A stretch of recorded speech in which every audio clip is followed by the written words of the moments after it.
कुठं ती 14,000 15,000 आणि कुठंही 7,000. कसा बिझनेस करणार, कसा व्यवसाय करणार, कोणाला विचारणार, याचा कोण जबाबदार आहे? काय प्रॉब्लेम?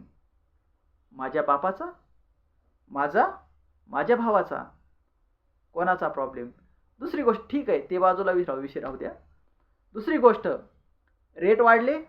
रेट वाढल्यामुळं मजुरी वाढली. जिथं रोजगाराला, शेतामध्ये काम करणारा कामगाराला 200 रुपये रोज होता मित्रांनो. 200 रुपये 2022ला 200 रुपये रोज होता. 200 रुपये रोजचा 2024ला 500 रुपये रोज झालाय. 500 रुपये रोज झालाय. 500 रुपये रोज, 200 रुपये रोज. आणि 200 रुपये रोज ज्यावेळेस होता त्यावेळेस माझा कापूस होता 13,000 रुपये क्विंटल, सोयाबीन होतं 9,000 रुपये क्विंटल.